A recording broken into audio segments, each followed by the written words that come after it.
And we are back. Welcome to my predictions for Premier League Game Week 16 after a midweek game week where, quite frankly, I could talk about almost every single game that went down in the midweek fixtures. There were some incredible results, including the likes of Villa beating Man City, Everton thrashing Newcastle last night, the Luton Arsenal game, arguably the best game of the season so far, as well as many, many others. But we'll have those little mini discussions as we talk about the predictions for today. If you haven't done so already, please do consider dropping a like on this video if you enjoy my prediction series, and subscribe to the channel if you are new around here. And don't forget to hit that notification bell so you don't miss out on any of the daily uploads we will have for you next week as we move into the final week of the European group stages in the Champions League, Europa League and Europa Conference League. As for today though, let's get into all the action that will be taking place this weekend in Game Week 16. And we start things off at Selhurst Park as Crystal Palace take on Liverpool after a week where Crystal Palace drew away at West Ham but then lost at home to Bournemouth, whereas Liverpool, of course, got the incredible 4-3 win against Fulham. So it's a very, very mixed set of results. And then, of course, the absolute robbery, I should say, against Sheffield United as well. I think Sheffield United were very hard done by against Liverpool on Wednesday night. But we move into this game where both sides will be looking for a slight improvement in overall performance. I just think, based on what I've seen, I think Liverpool will probably get the win, but they will concede as well, because I think Crystal Palace still have a little bit going forward. And without Alisson at the back, they have looked a little bit more ropey. Like I say, I think they probably should have conceded against Sheffield United in midweek, and they obviously conceded 3 to Fulham. I'm going to go for a 2-1 win to Liverpool. But with the early kickoff, Liverpool tend not to do well in the early kickoffs, so you could see Crystal Palace nick a result here. On to the 3 o'clocks, and we start off with Brighton taking on Burnley. Burnley, obviously off the back of winning 5-0 against Sheffield United, were then quite easily beaten in midweek. They now face a Brighton side that have turned their fortunes around over the last couple of weeks with some good results against Nottingham Forest and against Brentford. I just don't think Burnley have enough going forward. They pretty much just have Koleosho, and that's it. He's the only one that really causes any problems from what I've seen so far this season. I think Brighton are going to be too good for Burnley. I'm going to go for a 2-0 win to the Seagulls.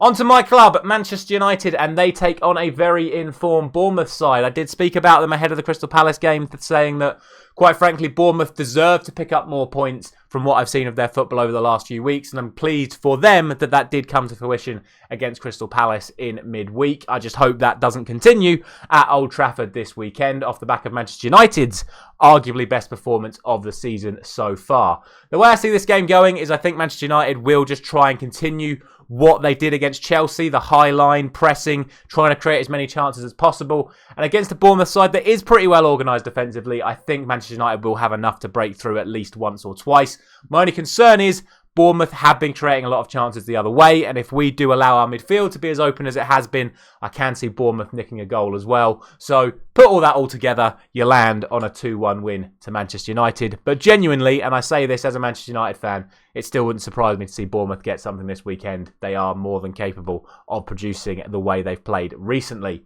Next up, it is Sheffield United, now under Chris Wilder, taking on Brentford. And like I say, Sheffield United, I think, were very hard done by against Liverpool. I think they should have had a penalty. I think Liverpool's second goal shouldn't have counted, which obviously, assuming they scored the penalty, would have resulted in a 1-1 draw. Brentford have now lost Brian Mbeumo, and after he went off the pitch, it was basically all Brighton for the rest of that game. So without Ivan Toney, without Brian Mbeumo, I see it being very hard for Brentford to score in this game, especially considering how well Sheffield United defended against a very good Liverpool side. My only concern the other way is I'm not really sure how Sheffield United are going to score either. So I'm going to make that also dangerous prediction that I hate to make, but I'm going to go for a 0-0 draw for Sheffield United and Brentford this week. I just don't really see either side scoring. Next up, it is Wolves and Nottingham Forest in the game that Steve Cooper must avoid defeating in order to save his job, but with so many Nottingham Forest players out injured, so much disarray around who's going to start, who's not going to start. They lost 5-0 to Fulham in midweek. Wolves are a very, very good side, and Gary O'Neill will know exactly how to play against Nottingham Forest, given the research he puts into all of these games. I just don't see it happening. I think it's too much pressure on these Nottingham Forest players. I think they're too disjointed. They've made too many signings. It's just not clicking for them this season. It's been 5 defeats in a row. I'm calling 6, and it's going to be a 3-0 win to Wolves, in my opinion. I think they're just so much more well organised, and at home, they're just going to pick Nottingham Forest off, and Steve Cooper will end up being sacked on the end of the weekend. The final game on Saturday is arguably the main event of the weekend, rather than in the main event slot. It is Aston Villa against Arsenal at 5:30 on Saturday.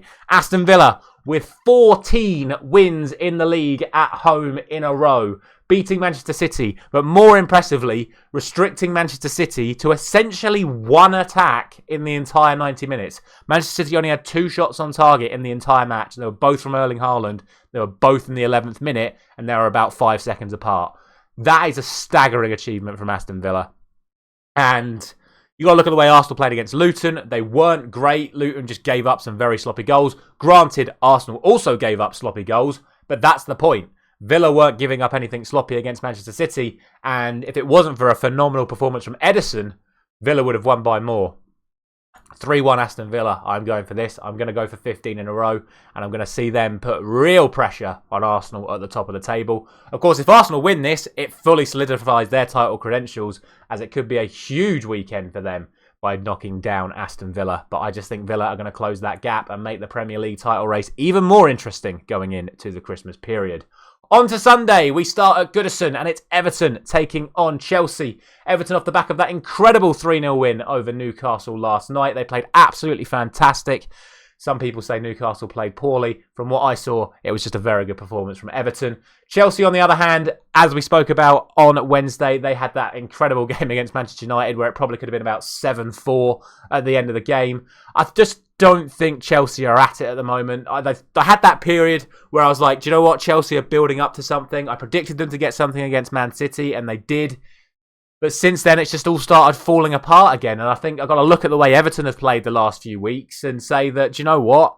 At Goodison Park, under the lights, well, it won't be under the lights, it's a 2 o'clock kickoff, but I just think Everton are playing too good at home at the moment. I'm going to go for a 2-0 win to Everton. I really struggle to see where Chelsea are going to score, considering how well they kept Newcastle at bay last night.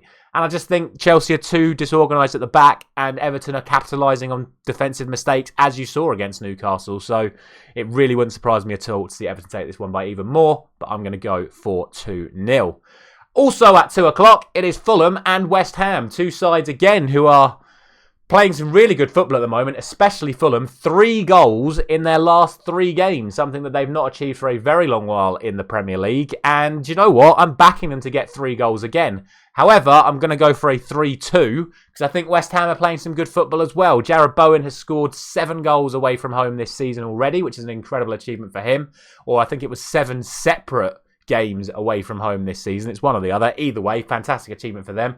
Fulham have been very good defensively at home, but I still think West Ham have the means of hurting them. It's just the fact that, like I say, going forward, Fulham are arguably the most informed side in the league going forward at the moment, scoring goals for fun. And I think it's going to be a great game. But overall, I think Fulham are going to edge it, and I'm going to go for 3-2. The televised game on Sunday afternoon sees Luton Town taking on Manchester City off the back of that incredible 4-3 loss for Luton and that 1-0 defeat for Manchester City.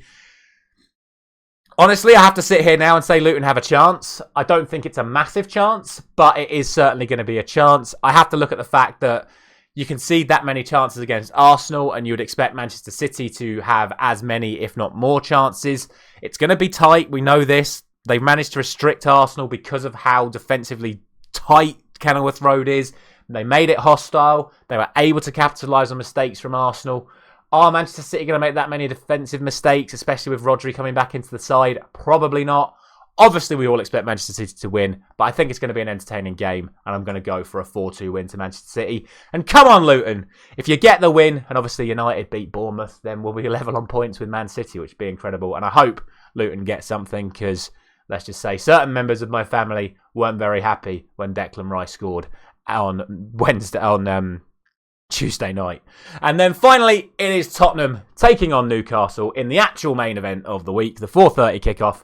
It is, a tough one, really tough one. Both sides are playing very inconsistent football at the moment. You've got to look at the Newcastle performance against Manchester United, then Newcastle performances last night, and say, how can you have such a polar opposite in terms of performances? Then you've got to look at the fact that Tottenham drew 3-3 away at Manchester City, but have lost all of their other last 5. So 1 draw and 4 defeats for Spurs, but the draw was against Manchester City away. So really, really tough one to call this. I just think it all depends on what sides turn up on the day. I can't split them right now, so I'm going to go for my bog standard 2-2 draw to round off this week's predictions. As always, let me know all of your thoughts down in the comment section below. I think we're in for another very entertaining week. I will be back on Saturday afternoon after the Manchester United-Bournemouth game for my post-match reaction to that. Thank you very much for watching again. I'll see you very soon.